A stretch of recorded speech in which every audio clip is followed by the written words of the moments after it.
Hello guys, once again welcome to our YouTube channel. So in today's video we are going to revise our topic CLL, that is chronic lymphocytic leukemia.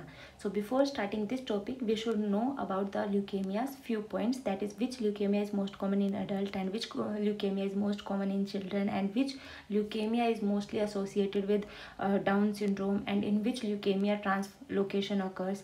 So now our let's revise these three or four questions. So our first question is most common leukemia in adult. So which leukemia is most common in adult? That our answer is CLL. The topic which we revise today, that is CLL. So chronic lymphocytic leukemia. This leukemia is mostly most common in adults. So CLL is most common in adults. And our next question, most common leukemia in children. So most common leukemia in children is ALL, that is acute lymphoblastic leukemia. So most common leukemia in children is ALL. Most common leukemia in adult is CLL. Chronic lymphocytic leukemia is most common in adult and acute lymphoblastic leukemia is most common in children. Our next third question, that is in which leukemia is associated with Down syndrome. So which leukemia is associated with Down syndrome? Acute megakaryocytic leukemia M7. Acute megakaryocytic leukemia M7 is associated with Down syndrome, and in Down syndrome trisomy of 21 occurs. And our fourth and the last question is in which leukemia translocation occurs. So in CML translocation occurs, and the most common translocation is Philadelphia translocation, that is translocation of from chromosome 9 to 22. So these are our four basic questions about leukemia. So again I am going to ask you which leukemia is most common in adult. So if you know the answer, then please again revise it, that which leukemia is most common in adult, that our answer is CLL. Which leukemia is most common in children? Our answer is ALL. And which leukemia is associated with Down syndrome? Our answer is AML M7. And our fourth question, which leukemia has Philadelphia translocation? Our answer is CML. So these are our four questions: first, second, third and fourth. I hope you all are also revising it with me. So let's start with CLL. So before CLL, about CLL we must know few characters so that we can it become easy for us to identify in questions that which type of leukemia is discussing in questions. So in CLL we must know that it is the geriatric age population. It is found in geriatric age population, like around the age 72 year or more than age 65 year. So here the age presentation is 72 year or more than 65 year. So in about CLL, we if about not CLL, about any topic we must know that what is the treatment of choice, what is the drug of choice, and what is the investigation of choice. So for CLL, our investigation of choice is flow cytometry, in which we have to identify about the CD markers, which I will tell you in few minutes later. And drug of choice is fludarabine. So in CLL, drug of choice is fludarabine, and treatment of choice is allogenic bone marrow transplantation. I hope you all are revising it with me. And now again I am going to ask you,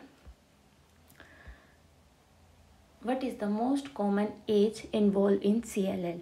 So the most common age involved is geriatric age population, like age above 65 year, or we can say around 72 year. So my next question is, what is the treatment of choice in CLL? So what is the treatment of choice in CLL? So our answer is allogenic bone marrow transplantation. Now my next question is, what is the drug of choice in CLL? So our drug of choice in CLL is fludarabine. So my next question is, what is the investigation of choice? So investigation of choice is flow cytometry, in which we have to identify some CD markers. So I hope these four questions are also learned by us. So my first question, second question, third question and fourth question. Now our next is characteristic feature of CLL. As one characteristic feature is that it is found in geriatric age population, and the second is it is in CLL there is autoimmune hemolytic anemia, autoimmune hemolytic anemia, autoimmune thrombocytopenia and smudge cells in peripheral smear is found. If in question we identify that there is smudge cell is written or fragile RBCs are written, smudge cells RBC are written found on peripheral smear, then our identification is that it is talking about CLL. So characteristic feature are in CLL more around 72-year age, presentation, autoimmune hemolytic anemia, autoimmune thrombocytopenia and smudge cells on peripheral smear. By this we can identify easily in a question that it is related to CLL. So now we are going to learn some details about CLL. So these are the questions which we must know about the CLL and basic about the leukemia. So now start revising in detail about CLL. So in CLL what is going to be happen? So in CLL there is abnormal proliferation of B cells. Which type of B cells? So B cells are immuno-incompetent. We must remember the word incompetent.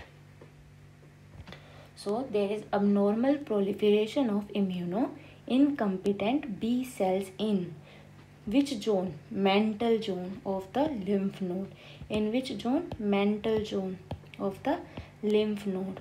So in CLL what is going to happen? In CLL there is abnormal proliferation of immuno-incompetent B cells in mantle zone of lymph node.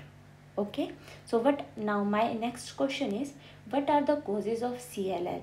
What can cause the CLL? So here we must remember about 5 points. There are 5 causes of CLL, in which 2 are of deletion, 2 are of overexpression and 1 is trisomy. 2 is deletion, there are 2 deletion, 2 overexpression and there are 2 deletion, there are 2 overexpression and there is 1 trisomy.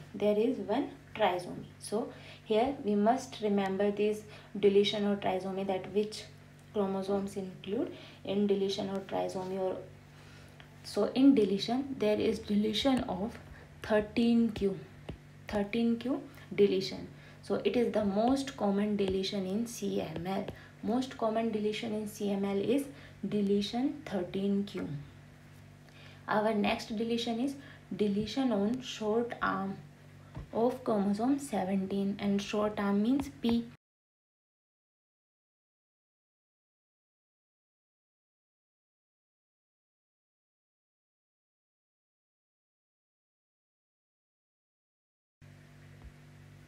Sorry for that. So deletion on short arm of chromosome 17, that is 17p. And as I told you, there is 2 overexpression. What are the overexpression? Like there are 2 overexpression like BCL2 and JAP70. What is the full form of JAP? Like zeta associated protein. And the worst prognosis is about the deletion of short arm of 17. So what is the most common cause? What is the worst prognosis? And what is the full form of JAP? Zeta associated protein 70. So now we are talking about the clinical features of CLL. So as I told you in starting that CLL is the most common in adults.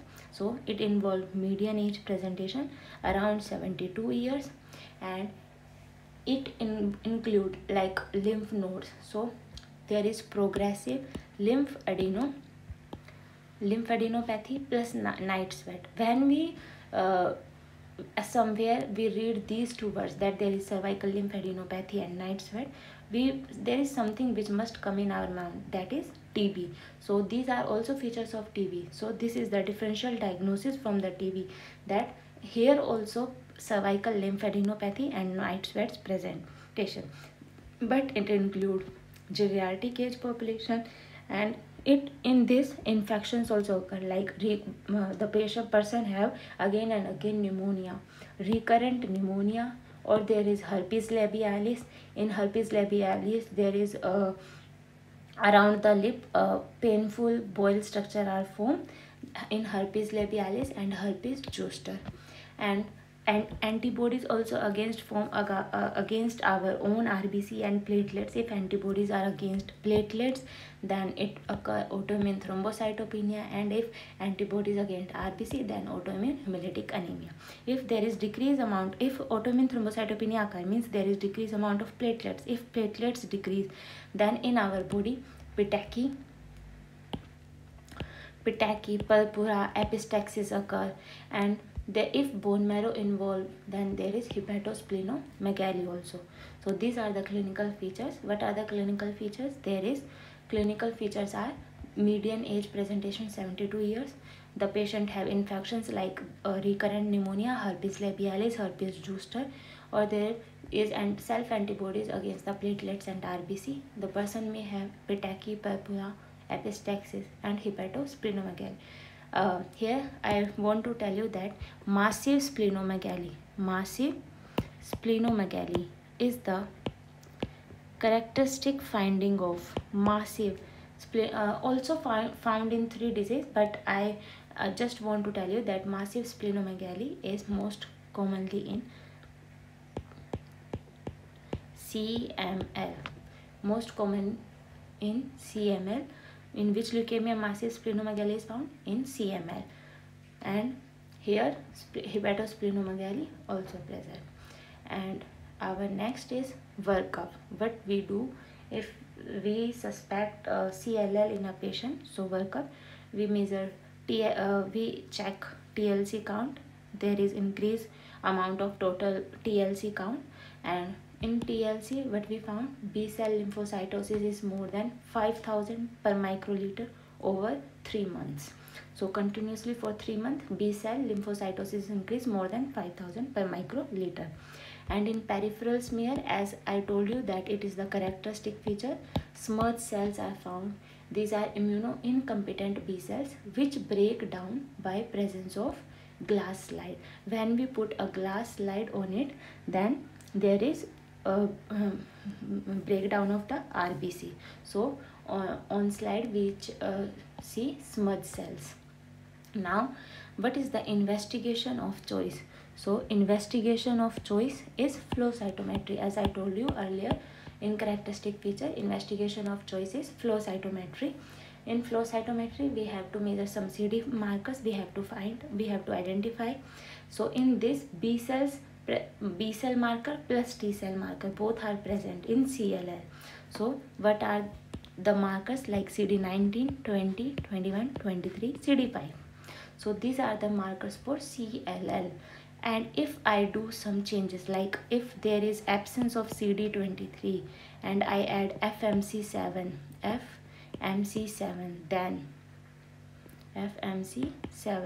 then it is the lymphoma. Which type of lymphoma? Then it is the mantle cell lymphoma. So here I tell you one thing, that if there is CD3 absent and FMC7 is present with CD5, 19, 20, all markers are these, but here CD23 if present, then it is CLL, and if it is absent, then it is mantle cell lymphoma. I hope you all remind it from now. So now our fourth workup is lymph node biopsy. We do lymph node biopsy. In lymph node biopsy there is progressively increase of lymph node size. If the lymph node size is progressively increases and fever and pain is also present, then it is the sign of Richter syndrome. It is the sign of Richter syndrome. So in Richter syndrome, it includes fast progressive increase of lymph node size with pain and fever. It is the sign of Richter syndrome. And in this, what happen in this, CLL is transformed into high grade lymphoma like diffused large B cell lymphoma. So CLL is transformed into high grade lymphoma, that is DLBCL, diffuse large B cell lymphoma. Diffuse large B cell lymphoma. Now we are discussing about two staging. There are one staging and one classification included in this, that is Rice-Savitsky staging and Binet classification. In Rice-Savitsky staging, there are three: low risk, intermediate risk, and high risk. Intermediate risk involves 50% patient, and it is the most common. In this, lymphocytosis plus lymph nodes are involved. If in a person of CLL lymphocytosis is occur plus lymph nodes are also involved, then it is the intermediate risk. And in low risk, only lymphocytosis, which is more than 5000 cells per cubic mm. And in high risk, there is also involvement of autoimmune hemolytic anemia and thrombocytopenia with lymphocytosis plus lymph node. So in low risk, so most common risk is intermediate risk factor. Intermediate risk factors are the most common risk factor, and in this, lymphocytosis plus lymph nodes are involved. So above it, that is low risk. Above it means if we are increasing it, means that if the risk is increased from intermediate to high risk, then one more factor is added, that is autoimmune hemolytic anemia plus thrombocytopenia. And if one factor is decreased, that is lymph node is excluded from it, then only lymphocytosis is present, then it is the low risk factor. Now our next is Binet classification. These are also of three types classification: Class A, Class B, and Class C. In Class A, less than 3 area of lymphadenopathy with no anemia or no thrombocytopenia. And in Class B, more than 3 area of lymphadenopathy involved plus no anemia, no thrombocytopenia. And in Class C, we find that hemoglobin is less than 10 gram per percent, and platelet is also less than 100 into 10 to the power 9 liter. So these are the one staging. Which staging? That is Rice-Savitsky staging, and other is Binet classification. In Rice-Savitsky, there is low risk, intermediate risk, high risk. In intermediate risk, that is the most common, and in that there is lymphocytosis plus lymph nodes are involved.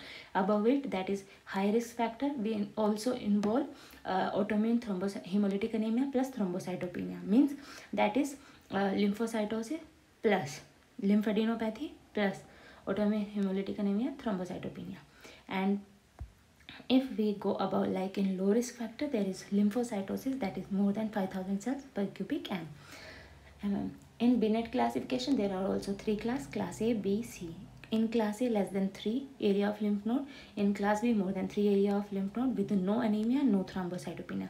And in Class C, there is hemoglobin, which is less than 10 gram percent, or platelets, which are less than 100 into 10 to the power 9 per liter. Now we are going to study the treatment of CLL. As I already told you, the drug of choice is fludarabine, and the treatment of choice in this case is allogenic bone marrow transplantation. So if the patient is at low risk, means only the lymphocytosis occurs, which is which is more than 5000 per centimeter cubic per cubic mm. So in that, or in stage A or low risk, we only give conservative management. We only do conservative management. And in high risk, we are giving FCR or PCR. Here C and R both are common for both, like cyclophosphamide, rituximab. Cyclophosphamide, rituximab. For F, here is fludarabine, and in this pentostatin. So for high risk patient, we are giving FCR, or we can give PCR. Whatever is available in hospital, we can give according to it. Like in FCR, fludarabine, cyclophosphamide, rituximab. And in PCR, pentostatin, cyclophosphamide, and rituximab. And we already know drug of choice is fludarabine, treatment of choice is allogenic bone marrow transplantation. Now I want to tell you here 3 points which we must know, that if there is, like I already told you, what is the worst prognosis of CLL, that is deletion of short arm chromosome 17, that is deletion chromosome 17p. In this we give ibrutinib drug. Which drug? Ibrutinib. And if the patient is more than 65 years plus comorbidities plus high risk factor are present, then we are giving him chlorambucil plus ibrutinib. Chlorambucil plus ibrutinib. And if there is worst prognosis like deletion of 17p, then also we can give ibrutinib. And if the patient is less than 65 years with no comorbidities, then our treatment is FCR. I hope you all learn it with me and revise this topic CLL, and I hope you all enjoy to love it with me. Thank you. If you seriously learn something from this video, then please like it. Thank you.